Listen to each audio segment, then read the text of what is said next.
यह एक ऐसी संसार है जहाँ पैसे की कोई कीमत नहीं है। यहाँ समय ही सब कुछ है। अगर आपको कुछ खरीदना है तो आपको उस चीज़ के बदले अपनी ज़िंदगी का थोड़ा समय देना होगा, तभी आप वह चीज़ खरीद सकेंगे। लेकिन इस संसार में एक अच्छी ज़िंदगी जीने के लिए आपके पास समय होना अति आवश्यक है, क्योंकि जब किसी व्यक्ति की उम्र 25 साल तक पहुंचती है तो उसके हाथ पर 1 साल का टाइम शुरू हो जाता है। जिस क्षण काउंटडाउन 0 होता है उसी क्षण वह व्यक्ति खत्म हो जाता है। अमीरों के पास इतना समय था कि वे 1000 साल तक भी जीवित रह सकते थे। अमीरों ने अपने लिए एक अलग संसार बना लिया था जहां वे एक शांतिपूर्ण जिंदगी बिता रहे थे। लेकिन दूसरी तरफ गेटो सिटी में रह रहे गरीब लोग रोज रात दिन मेहनत कर समय कमाते थे, नहीं तो उनकी जिंदगी समाप्त हो जाएगी। इन्हीं गरीबों की बस्ती में विल नाम का एक लड़का रहता था, जिसकी घड़ी में केवल 23 घंटे बाकी रह गए थे। विल अपनी माँ के साथ रहता था। अब जून की 25 साल के बाद उम्र रुक जाती है, इसलिए उसकी माँ 50 वर्ष की होने पर भी बहुत युवा लगती थी। आज विल की माँ का 50वां जन्मदिन था। विल अपनी माँ का जन्मदिन मनाने के लिए पिछले रात ओवरटाइम करके एक शैंपेन की बोतल लेकर आया था। ये देखकर विल की माँ बहुत खुश हो गईं और उन्होंने विल से कहा कि वे अपने पोतों को देखना चाहती हैं। तुम किसी लड़की को डेट क्यों नहीं करते? इस पर विल ने जवाब दिया कि इन सब चीज़ों के लिए किसके पास समय है। विल की माँ ने उससे कहा कि इलेक्ट्रिसिटी बिल और बैंक का लोन कल की तारीख तक मुझे चुकाना होगा, नहीं तो हमें जुर्माना भरना पड़ सकता है। इसलिए अब मैं जा रही हूँ और कल रात तक सभी बिल और बैंक के लोन चुकाकर वापस आऊंगी। उसने कहा कि मेरे पास केवल 3 दिन का समय है। इलेक्ट्रिसिटी बिल और बैंक का लोन चुकाने में मुझे लगभग सारा समय खर्च करना पड़ेगा, इसलिए कल शाम को तुम जरूर बस स्टॉप पर मेरा इंतजार करना ताकि मेरा सारा समय खत्म होने से पहले मैं तुमसे थोड़ी देर मिल सकूं। इस पर विल ने कहा ठीक है, मैं समय पर आ जाऊंगा। जाने से पहले विल की माँ उसके हाथ को छूकर उसके शरीर में 30 मिनट का टाइम ट्रांसफर करती है ताकि वह अच्छा नाश्ता खरीद सके।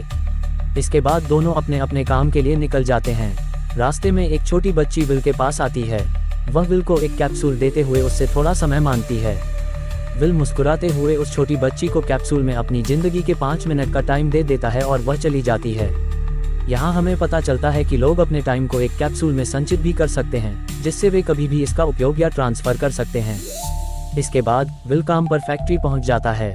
काम शुरू करने से पहले वह कॉफ़ी लेने जाता है, लेकिन वहाँ जाकर उसे पता चलता है कि हर चीज़ का दाम 2 गुना हो गया है। जहाँ पहले कॉफ़ी 2 मिनट की मिलती थी, वहीं अब उसका मूल्य डबल होकर 4 मिनट हो गया है।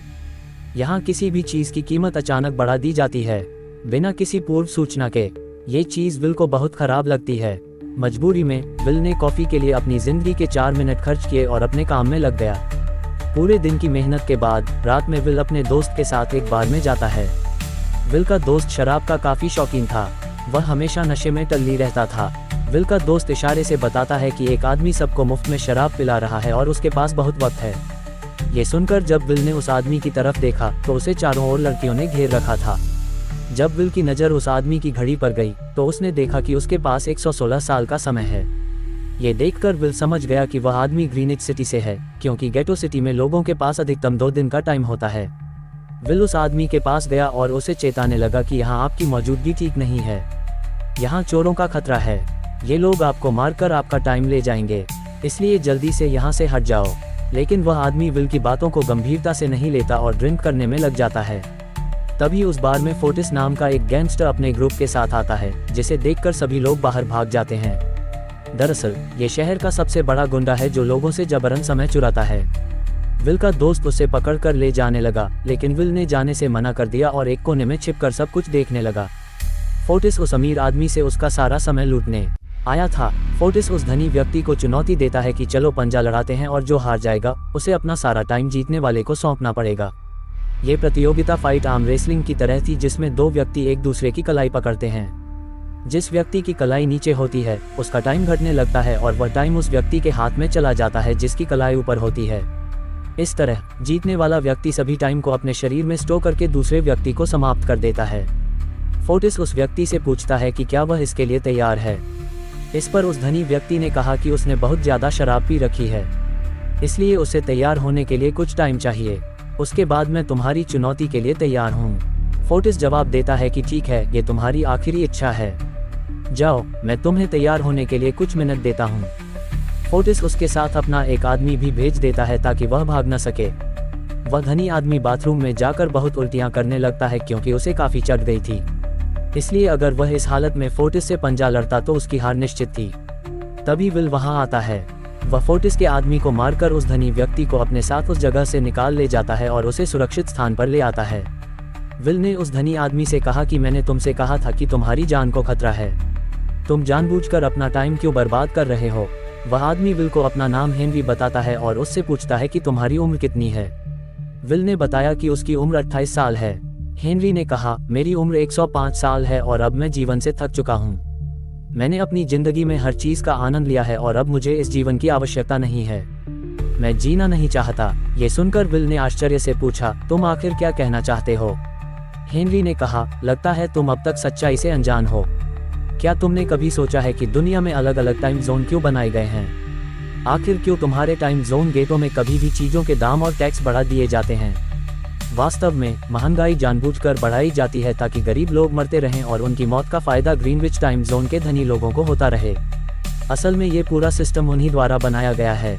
जरा सोचो, वहाँ ग्रीनविच टाइम जोन में लोगों के पास जीने के लिए हजारों साल हैं, लेकिन यहाँ गेटों में तुम लोग हर रोज जीने के लिए मेहनत करते हो।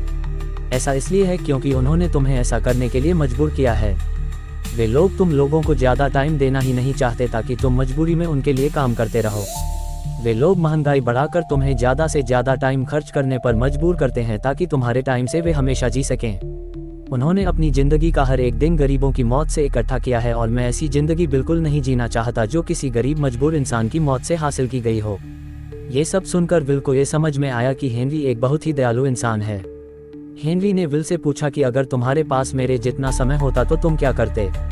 विल ने मुस्कुराते हुए जवाब दिया कि सबसे पहले मैं बार बार घड़ी देखना बंद कर देता, क्योंकि उस वक्त भी विल के पास केवल 18 घंटे होते हैं। सोने से पहले और सोने के बाद वह हर समय अपनी घड़ी पर नजर रखता है, क्योंकि उसे डर होता है कि कहीं उसका समय समाप्त न हो जाए और वह मर न जाए।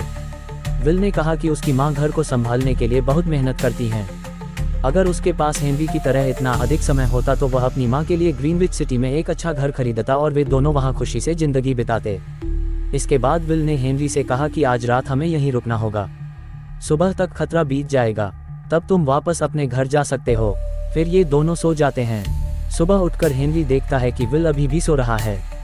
वह विल के पास जाता है और जितना भी समय उसके पास होता है वह सारा समय विल को ट्रांसफर कर देता है और अपने पास कुछ ही मिनट बचाकर एक पुल के ऊपर जाकर बैठ जाता है। जब विल नींद से जागा तो उसने देखा कि हेनरी वहां से जा चुका है। तभी हमेशा की तरह नींद से जागने के बाद विल ने अपनी घड़ी में देखा। उसकी घड़ी में 116 वर्ष जुड़ चुके थे। ये देखकर उसकी आंखें खुली की खुली रह गईं। उसे लगा कि वह अभी भी सो रहा है और सपना देख रहा है। इसी दौरान विल की नज़र खिड़की पर पड़ी जिस पर लिखा था, मेरा समय बर्बाद मत करना। वह समझ गया कि हेनरी ने उसे अपना सारा समय दे दिया है।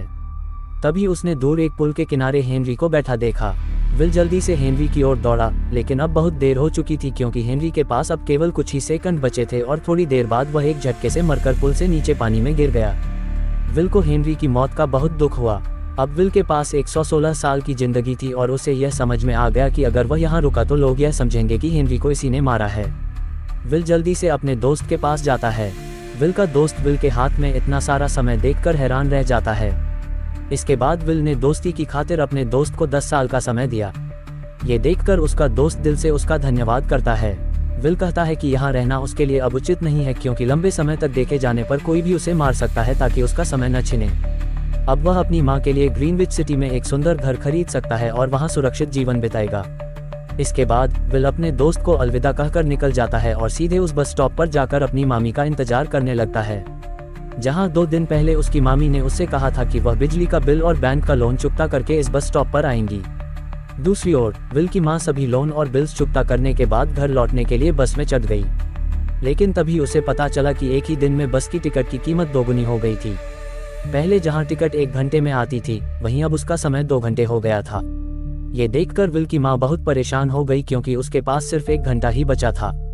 उसने बस ड्राइवर से निवेदन किया कि अगले स्टॉप पर उसका बेटा उसे शेष समय दे देगा, लेकिन बस ड्राइवर ने निस्संदेह मना कर दिया और कहा कि अगर टाइम नहीं है तो फिर पैदल चलो। मगर विल की मां को पता था कि अगला बस स्टॉप बहुत दूर है। यदि वह पैदल जाती है तो उसे पहुंचने में 2 घंटे लगेंगे। उस समय बस में बहुत सारे यात्री सवार थे। विल की मां ने उनसे भी मदद मांगी लेकिन कोई भी नहीं बोला। इतने में ही बस वहां से निकल गई। विल की मां को रेचल तक पहुंचने का ज्यादा समय नहीं बचा था, इसलिए उसने तेजी से पैदल घर की ओर दौड़ना शुरू कर दिया। दूसरी तरफ विल अपनी मामी के लिए फूलों का गुलदस्ता लेकर बस स्टॉप पर उनका इंतजार कर रहा था, क्योंकि आज वह अपनी मां का जन्मदिन मनाने वाला था। जब बस उस स्टॉप पर पहुंची तो कई यात्री उतरे, लेकिन उनमें से विल की मामी नहीं थी। ये देखकर विल चिंतित हो गया और उसे एहसास हुआ कि उसकी मामी समस्या में है। उसने तुरंत अपनी मामी की तलाश में दौड़ लगाई। उधर रेचल के पास अब कुछ ही मिनट बचे थे। वह रास्ते में आने वाली गाड़ियों और घरों के दरवाजों पर दस्तक देकर थोड़ा और समय मांग रही थी, लेकिन कोई भी उसकी मदद करने को तैयार नहीं था। इधर जब विल कुछ दूर गया तो उसने अपनी मां को दौड़ते हुए देखा। अपनी मां को इस हाल में देखकर विल ने समझा कि उनके पास अधिक समय नहीं बचा। उसने तेजी से अपने हाथ बढ़ाकर उनकी ओर दौड़ना शुरू कर दिया। उधर रेचल के पास अब केवल 10 सेकंड्स बचे थे। वह भी पूरी गति से विल की ओर भागी, लेकिन जैसे ही रेचल अपने बेटे विल के पास पहुंची, उसका समय खत्म हो गया और वह मर गई। ये देखकर विल को बहुत दुख हुआ, क्योंकि उसने अपनी मामी के लिए बहुत कुछ सोचा था। वह जोर जोर से रोने लगा। अगली सुबह तक हेनरी की मृत शरीर टाइमकीपर्स को मिल गई और टाइमकीपर्स वहां पर जांच कर रहे थे। आज की दुनिया में टाइमकीपर्स होते थे जो पुलिस की तरह काम करते थे। इन टाइमकीपर्स का उद्देश्य अपराध को रोकना है। टाइमकीपर्स के अधिकारी रेमंड ने उस स्थान पर गहन जांच की, लेकिन उसे कोई सुराग नहीं मिला। तभी उसकी नज़र उस पुल के पास लगे सीसीटीवी कैमरे पर पड़ी। वह सीसीटीवी फुटेज देखने के लिए सीसीटीवी रूम की ओर बढ़ गया। दूसरी ओर विल ने समझ लिया था कि उसकी मां की मौत के लिए ग्रीनविच में रहने वाले समृद्ध लोग ही जिम्मेदार हैं, जिन्होंने गेटो शहर के लोगों को हर एक सेकंड के लिए मोहताज बना दिया है। अब विल उनके खिलाफ प्रतिशोध लेने के लिए ग्रीनविच की ओर बढ़ने लगा, और यहाँ से असली कहानी शुरू होती है। ग्रीनविच शहर में प्रवेश करने के लिए विल को 1 साल का समय लग गया और वह अंततः वहां पहुंच गया। जब उसने अमीर लोगों का जीवन देखा तो उसे आश्चर्य हुआ। वहां लोगों के पास इतना समय था कि वे मरने का नाम तक भूल गए, जबकि अमीरों के बॉडीगार्ड के पास भी 100 साल से ज्यादा का समय था। ये सब देखकर विल का खून खौलने लगा, क्योंकि जिस शहर से वह आया था वहां के लोगों के पास केवल 24 घंटे की जिंदगी थी। विल एक महंगे होटल में रुकता है। खाने के दौरान एक बेहद खूबसूरत लड़की उसे देखती है, जैसे उसे विल पसंद आ गया हो।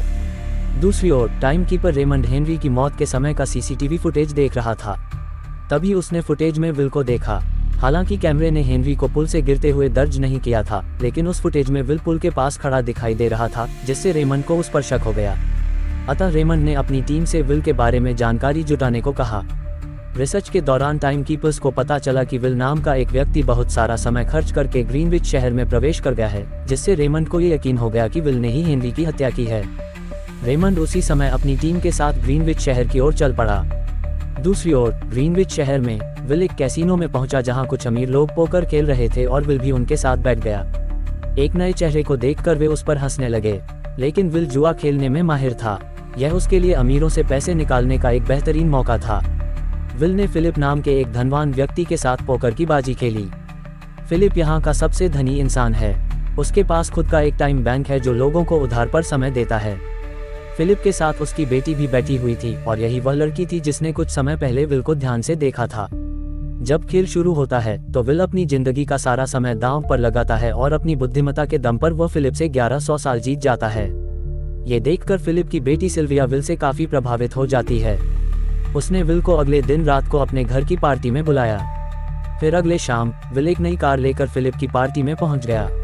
वही पार्टी के बीच विल और सिल्विया नृत्य करने लगे, और सिल्विया ने चुपके से विल को पसंद कर लिया। वह अपने दिल की बात विल को बताने ही वाली थी कि तभी समय के पहरेदार रेमंड अपनी टीम समेत वहां आ गया और विल को पकड़ लिया। सिल्विया भी विल को हत्या का आरोपी समझकर नाराज हो गई। रेमंड ने विल से सारा समय छीनकर केवल 2 घंटे दिए। फिर उसने विल को हेनरी की हत्या के आरोप में गिरफ्तार करने लगा। रेमंड ने विल से पूछा कि तुमने हेनरी को क्यों मारा। विल ने कहा कि मैंने उसे नहीं मारा, बल्कि उसने खुद जीने की इच्छा नहीं की, इसलिए उसने मुझे 116 साल दिए और उसके बाद खुद की जान ले ली। लेकिन रेमंड विल की बात पर विश्वास नहीं करता। विल समझ गया कि रेमंड मुझे हेनरी के झूठे केस में फंसाकर जिंदगी भर के लिए जेल में डाल देगा। इसीलिए उसने मौके का फायदा उठाते हुए रेमंड के आदमियों को मारकर खुद को आजाद कर लिया और उनकी बंदूक लेकर सिल्विया को बंधक बना लिया। सिल्विया को ढाल बनाकर विल उसे साथ लेकर भाग निकला और रेमंड और उसके लोगों को चकमा देते हुए वापस गेटो शहर पहुंचा। इस दौरान विल के पास समय काफी कम बचा था। उसने सिल्विया से कुछ समय उधार मांगा, लेकिन सिल्विया ने उसे 1 सेकंड भी देने से मना कर दिया, क्योंकि वह भी उसे हेनरी का बेचारा समझ रही थी। इसलिए उसने तेजी से गेटो शहर की ओर गाड़ी चलाने लगा ताकि वहां पहुंचकर किसी से समय उधार ले सके। जल्दबाजी में उसे आगे सड़क पर फैली कंटीली तारों पर ध्यान नहीं गया। उससे टकराते ही विल की कार ब्रिज से नीचे गिर गई। इस हादसे में विल और सिल्विया बेहोश हो गए। वास्तव में उस रास्ते में कांटे फोर्टिस और उसकी गैंग ने फैलाए थे। फोर्टिस ने देखा कि सिल्विया के पास 10 साल का समय है। उसने सिल्विया का सारा समय चुरा लिया और वहां से भाग गया। तब विल और सिल्विया को होश आया। जब सिल्विया ने अपने हाथों की ओर देखा तो वह परेशान हो गई, क्योंकि उसके पास केवल 30 मिनट ही बचे थे और विल के पास भी कुछ ही मिनट बचे थे। फिर भी उसने अपने कुछ मिनट सिल्विया को दिए, जिससे दोनों का समय बराबर हो गया। इसके बाद विल सिल्विया को लेकर जल्दी से अपने दोस्त के घर गया, जिसे उसने 10 साल दिए थे। जब उसके दोस्त की पत्नी ने दरवाजा खोला और विल को देखा तो उसने विल से नाराजगी जताई, ये कहते हुए कि तुम्हारे दिए हुए 10 साल ने मेरे पति की जान ले ली। उसने सारा समय शराब में लगा दिया, जिससे उसकी मौत हो गई। ये सुनकर विल मायूस हो गया, लेकिन अब दोनों के पास भी ज्यादा समय नहीं था। यदि वे दोनों जल्दी कुछ कदम नहीं उठाते तो उनकी मृत्यु सुनिश्चित थी। तभी विल ने सिल्विया के कान में एक हीरे की इयररिंग देखी। इसे बेचकर विल और सिल्विया को 2 दिन का समय मिल गया। इसके बाद विल सिल्विया को लेकर फोन बूथ गया। उसने सिल्विया के पिता फिलिप को कॉल किया और उसे बताया कि उसकी बेटी अब तक सुरक्षित है। उस समय रेमंड भी फिलिप के पास था और विल को ये पता था कि रेमंड वहीं है। विल ने सिल्विया को छोड़ने के बदले 10,000 साल का समय मांगा और कहा कि वह 10,000 साल का समय गरीबों में बांट दे। उसने सुबह तक का वक्त दिया। हालांकि फिलिप के लिए ये रकम कुछ भी नहीं थी, लेकिन वह किसी भी हाल में गरीबों को समय नहीं देना चाहता था। इस बीच विल ने सिल्विया को अपने घर ले आया, जहां दोनों सुबह होने की प्रतीक्षा कर रहे थे। इस दरमियान सिल्विया ने विल से पूछा कि उसकी फैमिली कहाँ है। इसके जवाब में विल ने बताया कि पिछले रात समय की कमी के कारण उसकी मां की मौत हो गई। ये सुनकर सिल्विया बहुत दुखी हुई और उसे यह एहसास हुआ कि गरीब लोग हर समय मृत्यु के भय में जी रहे हैं। उन्हें एक दिन का समय कमाने में कितना संघर्ष करना पड़ता है। अगली सुबह बैंक खुलते ही विल और सिल्विया खिड़की से बैंक पर नजर रखने लगे, लेकिन बैंक ने गरीबों में समय नहीं बांटा। ये देख सिल्विया बहुत ही निराश हो गई कि समय के समक्ष उसके पिता के लिए अपनी बेटी की भी कोई अहमियत नहीं थी। अब उसे यह समझ में आया कि उसके पिता केवल एक व्यवसायी नहीं हैं, बल्कि इस व्यवस्था के प्रमुख भी हैं। वह गरीबों की मौत से अपने जीवन के वर्ष जमा करते हैं। सिल्विया की निराशा देखकर विल ने उसे वापस घर भेजने का निर्णय लिया। उसने उसे फोन बूथ पर लाकर अपने पिता को मदद के लिए कॉल करने को कहा। इस दौरान विल ने सिल्विया को एक हथियार भी दिया ताकि वह अपनी सुरक्षा कर सके।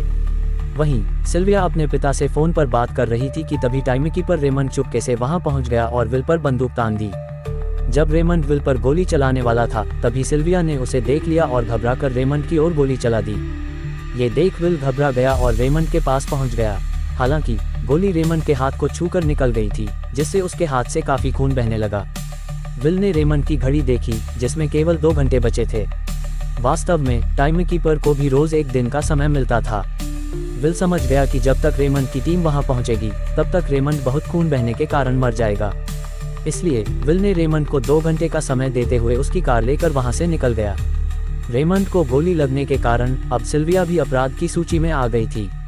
हालांकि विल ने सिल्विया से कहा कि वह अब भी इन सब से बाहर निकल सकती है, लेकिन ग्रीनिच में सिल्विया की जिंदगी जैसे पिंजरे में कैद एक पक्षी की तरह थी। उसके पिता फिलिप ने उस पर कई प्रतिबंध लगा रखे थे, लेकिन यहाँ आकर उसे स्वतंत्रता का एहसास हो रहा था, क्योंकि यहाँ वह अपनी इच्छा की मालिक थी और सिल्विया ये समझ गई थी कि यहाँ लोगों के साथ गलत हो रहा है। अब वह गरीबों के हक के लिए विल के साथ मिल गई थी। विल और सिल्विया ने अमीरों को लूटना शुरू कर दिया। सिल्विया, जो ग्रीनिच सिटी के हर कोने से अच्छी तरह परिचित थी, ने प्लान बनाया कि वे वहां के बैंक से टाइम कैप्सूल चुराएंगे और उन्हें गरीबों में बांट देंगे। सिल्विया ने पहले अपने पिता फिलिप के कई बैंकों में डाका डाला, क्योंकि फिलिप ने गरीबों की मौत से वह सारा टाइम जमा किया था। दोनों ने तिजोरी से सभी टाइम कैप्सूल एक बैग में भरकर वहां से भाग निकले और गरीबों में बांटने लगे। इतनी बड़ी चोरी के बाद अब सरकार भी इन दोनों से परेशान हो चुकी थी, इसीलिए सरकार ने उनके सिर पर 10 साल का इनाम रख दिया। ये खबर सुनते ही गैंगस्टर फोर्टिस उनकी तलाश करने लगा, लेकिन विल और सिल्विया हर दिन अपना ठिकाना बदल लेते थे, जिससे वे पकड़ में नहीं आ रहे थे। ये दोनों एक होटल में छिपे हुए थे। इनके पास टाइम की कोई कमी नहीं थी, इसलिए उन्होंने पूरे होटल को बुक कर लिया था। फोर्टिस इन दोनों की खोज में उस होटल के बाहर पहुंचा। वहां उसने कुछ लोगों को पकड़कर विल और सिल्विया के बारे में पूछना शुरू किया, लेकिन उन पर विल और सिल्विया के कई एहसान थे, इसलिए लोग अपने प्राणों की परवाह किए बिना भी उन दोनों का ठिकाना बताने के लिए तैयार नहीं थे। लेकिन जब फोर्टिस ने उन पर बहुत जोर डाला तो उनमें से एक आदमी मौत के डर से फोर्टिस को उस होटल का पता बता देता है जहां विल और सिल्विया छिपे थे। इसके बाद फोर्टिस तुरंत अपनी गैंग के साथ वहां पहुंच जाता है और इन दोनों को पकड़ लेता है। अब विल और सिल्विया का उन लोगों से बचना नामुमकिन था।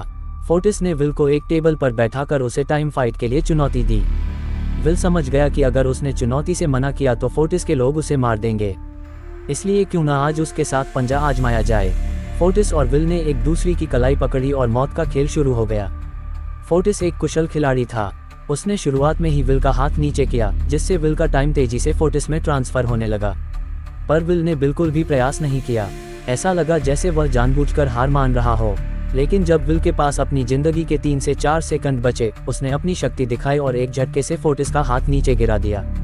फोर्टिस की आंखें चौड़ी हो गईं। वह पूरी ताकत से अपना हाथ ऊपर करने की कोशिश कर रहा था, लेकिन विल की ताकत के सामने वह कमजोर पड़ चुका था। ये देखकर फोर्टिस के साथियों का ध्यान उसकी घड़ी पर चला गया। अब उनका बॉस मरने वाला था। इसी बीच विल ने अपने जूते से बंदूक निकाली और क्षण भर में फोर्टिस के सभी गुंडों को गोली मार दी, क्योंकि अगर वह ऐसा नहीं करता तो वे उसे खत्म कर देते। इस तरह फोर्टिस का समय खत्म हो गया और वह भी मारा गया। विल और सिल्विया जल्दी से वहां से भाग गए। इस दौरान उन्होंने देखा कि अमीरों ने सारी परिस्थिति पलट दी थी। विल और सिल्विया द्वारा गरीबों में बांटा गया समय अब कुछ भी महत्वपूर्ण नहीं रह गया, क्योंकि अमीरों ने महंगाई को कई गुना बढ़ा दिया था। ये देखकर विल हताश महसूस करने लगा और उसे लगा कि वह कभी भी इन गरीबों को उनका हक नहीं दिला सकेगा। उसने सिल्विया से कहा कि अब सब कुछ खत्म हो चुका है। अगर वह लोगों में 1000 साल भी बांट दे तो अमीर लोग महंगाई को और भी बढ़ा देंगे, जिससे लोगों की हालत कभी नहीं सुधरेगी। सिल्विया ने कहा कि कोई तो हल होगा। इस पर विल ने कहा कि हमें लाखों साल चुराकर इन लोगों को देने होंगे, तब जाकर हम महंगाई को नियंत्रित कर सकते हैं। हालांकि यह इतना आसान नहीं था, लेकिन सिल्विया ने इसके लिए एक योजना बना रखी थी। अगली सुबह जब फिलिप अपने बॉडीगार्ड्स के साथ ऑफिस पहुंचा तो सिल्विया वहां आए और उसने अपने पिता से कहा कि वह समर्पण करना चाहती है। तब सारे गार्ड्स ने सिल्विया पर अपनी बंदूकें तान दी, लेकिन तभी विल, जो गार्ड के बेस में छिपा हुआ था, पीछे से वहां पहुंचा। उसने फिलिप के सिर पर बंदूक रखी और उसके माध्यम से लॉकर का दरवाजा खुलवाया। विल और सिल्विया ने फिलिप के लॉकर से 10 लाख साल का समय चुराकर एक टाइम कैप्सूल ले लिया। इस टाइम कैप्सूल का हर एक साल गरीबों की ख्वाहिशों की कीमत पर आया था। विल और सिल्विया उस टाइम कैप्सूल के साथ भाग गए। उधर जब रेमंड को यह पता चला तो वह तुरंत विल और सिल्विया के पीछे लग गया। जब रेमंड ने अपनी कलाई पर घड़ी देखी तो उसके पास 1 घंटे से भी कम समय बचा था। उसने हेडक्वार्टर को कॉल करके कहा कि उसे उसकी सैलरी कैप्सूल में भेज दें। उसके पास समय कम था, लेकिन इससे पहले कि वह अपनी बॉडी में कैप्सूल से समय ट्रांसफर कर पाता, उसकी नज़र विल की कार पर पड़ गई और वह बिना टाइम ट्रांसफर किए उनके पीछे लग गया।